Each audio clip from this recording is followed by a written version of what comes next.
प्रिय छात्रों, आज के इस व्याख्यान में मैं आपको विभावना अलंकार के बारे में जानकारी प्रदान करना चाहूँगा। पिछले 2-3 दिन से पहले मैं आपको अलंकारों के बारे में जानकारी प्रदान कर रहा हूँ। एक दिन मैंने आपको अनुप्रास अलंकार, उपमा अलंकार और एक व्याख्यान में संदेह और भ्रांतिमान अलंकारों के बारे में जानकारी दी थी। तो अलंकार का काव्य में बड़ा ही महत्वपूर्ण स्थान माना गया है। कुछ विद्वान कहते हैं कि अलंकार काव्य के शोभावर्धक कारक होते हैं, यानी काव्य की शोभा इन अलंकारों से बढ़ती है। जैसे गहनों से स्त्री की शोभा शोभना बढ़ जाती है, उसी प्रकार से अगर काव्य को थोड़ा सा यानी व्याकरण के नियमों में बांध करके प्रस्तुत करते हैं तो वो काव्य बड़ा ही अच्छा माना जाता है समझने में, सोचने में, और अगर उसको अध्ययन करते हैं तो वह आसानी से समझ में भी आ जाता है। तो इसी के तहत आज मैं आपको इस व्याख्यान में विभावना अलंकार के बारे में जानकारी प्रदान करना चाहूँगा। विभावना यानी अलंकार कहाँ होता है, यानी इसका मतलब ये होता है, इसकी परिभाषा ये है कि बिना कारण के ही अगर कोई कार्य हो जाता है तो उसे विभावना अलंकार कहते हैं। और विभावना अलंकार यानी को कई भागों में बांटा जा सकता है। प्रथम विभावना अलंकार है, द्वितीय विभावना अलंकार है, तृतीय विभावना है, चतुर्थ विभावना है, पंचम विभावना है और षष्ठ विभावना। तो इस प्रकार से विभावना अलंकार को 6 भागों में बांट सकते हैं। तो प्रथम विभावना के बारे में मैं आपको बताना चाहूँगा कि काव्य में प्रथम विभावना अलंकार कहाँ होता है। वैसे तो कहा जाता है सामान्य रूप से कि बिना कारण के ही अगर कोई कार्य हो जाता है तो वो विभावना होती है, और उस विभावना के 6 भेद होते हैं, जिसमें प्रथम विभावना प्रसिद्ध कारण बिना यदि कार्य होने का वर्णन जिस काव्य में जिस प्रसंग में आता हो तो वहाँ पर प्रथम विभावना होती है। जैसे सखी इन नैनन ते घनहारे, बिन ही ऋतु बरसत बिसी वासर सदा मलिन दो तारे। यानी सखी इन नैनन यानी इन नेत्रों से, घन हारे यानी काले बादल भी हार गए, बिन ही ऋतु बरसत यानी बरसात का जो बादल होता है वो तो ऋतु के अनुसार ही बरसता है, लेकिन इन नेत्रों की कोई ऋतु भी नहीं होती, फिर भी ये रात दिन निसी बासर यानी बरसते रहते हैं। मलिन दो तारे, दोनों तारों के समान ये यानी दोनों नेत्र हैं, और ये बिना ऋतु के ही बरसते हैं। तो यहाँ पर कारण यह है कि बिना ऋतु के काले बादल बरस रहे हैं, बल्कि इस प्रकार प्रसिद्ध कारण बिन ही ऋतु के अभाव में निसी बासर बरसने का कथन होने से प्रथम विभावना है। यानी ये सही है कि बिना कारण के ही कार्य हो रहा है, तो ऐसी बातों में, ऐसे पदांशों में और ऐसे प्रसंगों में यानी प्रथम विभावना को देखा जा सकता है। अब यानी विभावना की द्वितीय विभावना कहाँ होती है उसके बारे में बताया गया है कि अपूर्ण कारण से कार्य होने का वर्णन हो रहा हो तो द्वितीय विभावना होती है। उदाहरणार्थ काम कुसुम धनु सायक लीने, सकल भुवन अपने बस की ने। यानी इसमें काम के बारे में बताया गया है।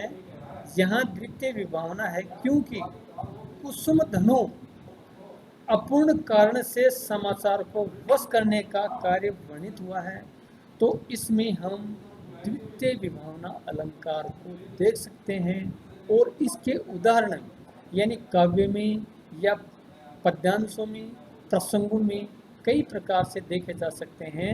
अगर ऐसा ही मिलता जुलता वर्णन हो तो हम कह सकते हैं कि विभावना अलंकार है, और विभावना भी ये द्वितीय विभावना है। जैसे काम के बारे में बताया गया है कि बिना कारण के ही यानी समाचार प्राप्ति होने का जो इसमें चर्चा है वो द्वितीय विभावना के अंतर्गत आती है।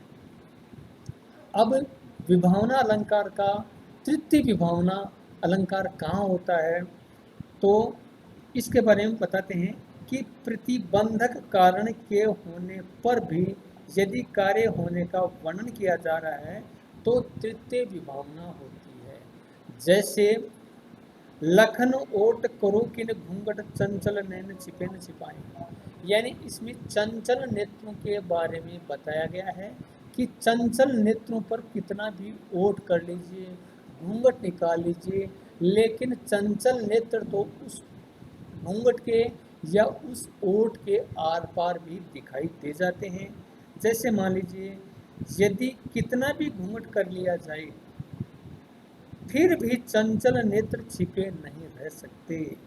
यहाँ घूंघट एक प्रतिबंधात्मक कारण है, यानी नेत्रों पर घूंघट एक प्रतिबंध सा है, फिर भी कार्य होने का वर्णन होने से ये तृतीय विभावना है।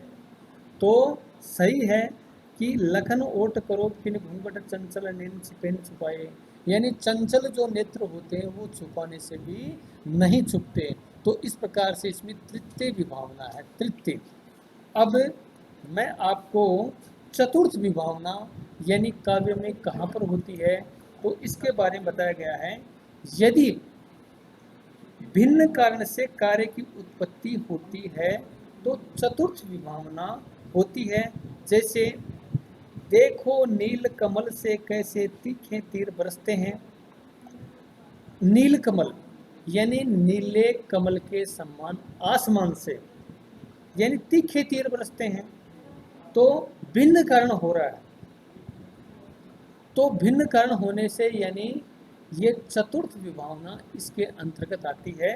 और यहाँ भिन्न कारण नीलकमल से कार्य की उत्पत्ति हो रही है, इसलिए यहाँ चतुर्थ विभावना है। यानी तो इस प्रकार से विभावना का ये चौथा विभेद है, चतुर्थ विभावना। अब पंचम विभावना, विरुद्ध कारण से कार्य का होना कथन होने पर पंचम विभावना होती है। जैसे कारे कारे घन अंगारे बरसाते हैं, काले काले बादल अंगारे बरसा रहे हैं। इस प्रकार घनों से अंगारे बरसने में विरोधी कारण होने से कार्य का होना बताया गया। कारे कारे घन अंगारे बरसाते हैं, ऐसा हो नहीं सकता, लेकिन फिर भी इसमें यह बात बताई गई है, तो यह बात पंचम विभावना अलंकार के अंतर्गत आती है। काले काले बादल अंगारे बरसा रहे हैं, ये हो ही नहीं सकता। तो इसलिए विभावना का ये पांचवा भेद है जिसको इस तरह से इसमें बताया गया है।